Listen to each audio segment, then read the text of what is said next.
Why do Donald Trump want to incorporate Greenland into the United States?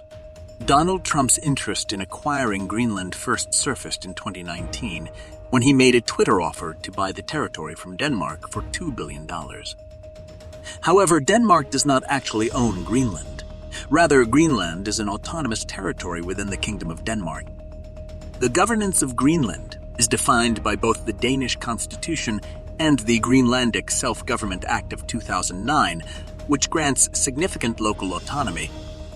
Nevertheless, Denmark still retains control of key areas like foreign affairs, defense, and monetary policy. Trump's offer was swiftly rejected by Denmark's prime minister. Og jeg kan læne mig fuldstændig op af Kim Kielsens udtalelse. Selvfølgelig er Grønland ikke til salg, og i øvrigt er Grønland ikke Danmarks. Altså Grønland er grønlændernes. Og Kim Kielsen har jo sagt det meget klart, selvfølgelig bliver der ikke tale om noget som helst frasalg af Grønland. Jamen, altså tiden er heldigvis over, hvor man køber og sælger andre lande og befolkninger, så lad det ligge der. Which triggered a sharp reaction from the American president. Denmark, I look forward to going, but I thought that the Prime Minister's statement that it was absurd, it was an absurd idea, was nasty. I thought it was an inappropriate statement, but we can't treat the United States of America the way they treated us under President Obama. I thought it was a very not nice way of saying something. Despite the rejection, after a brief phone conversation between the two leaders, the offer was largely forgotten until Trump made headlines again, this time as the incoming president, asserting that Greenland would eventually become part of the U.S. So, why is Trump so interested in a largely remote island with a population of only 57,000? This is History with Magnus. There are several compelling factors behind his desire to incorporate Greenland, including strategic, economic, and geopolitical motivations. While his proposal was widely ridiculed and dismissed by both Danish and Greenlandic officials as unrealistic, the idea highlighted a number of significant resources and opportunities that Greenland offers. For one, Greenland is believed to be sitting on vast untapped reserves of oil and gas, as well as rich fishing rights in the surrounding waters, home to abundant fish stocks.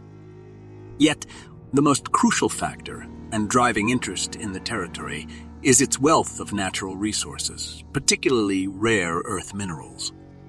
These 17 elements, critical in the production of electronics, renewable energy technologies, and even electric vehicle batteries, are vital in high-tech industries and essential for modern military applications like missiles and radar systems. China controls approximately 70% of the world's rare earth mine production, giving them tremendous power over America and its other rivals. China's dominance is even more pronounced in processing, handling nearly 90% of global rare earth processing activities. Therefore, Trump likely views Greenland as a potential boon for U.S. energy independence and resource security, and that is why he is so determined to control Greenland's resources. Historically, the U.S. has pursued territorial acquisitions like Alaska and the Louisiana Purchase. Trump seems to view Greenland as a similar opportunity for U.S. expansion, which he referred to as a large real estate deal. It also aligns with his transactional approach to global affairs. Owning Greenland would have been a bold and unprecedented move, potentially boosting Trump's image as a dealmaker and leaving a lasting legacy. The symbolic aspect may play a role in his thinking. But America already has a presence in Greenland, with a key U.S. military installation critical for missile warning and space surveillance. But also that the melting ice is opening new sea lanes, making Greenland strategically important for controlling Arctic navigation. But more important, to counter Russian and Chinese influence. Both nations have been expanding their activities in the Arctic, and acquiring Greenland could bolster U.S. dominance in the region. Trump's interest is likely driven by a combination of economic resources, strategic positioning, and geopolitical competition. However, the proposal has never been seriously entertained by Greenland or Denmark, and officials from both countries has rejected the proposal as absurd. But with Trump recently sending his son to Greenland, it's clear for everybody that he means business.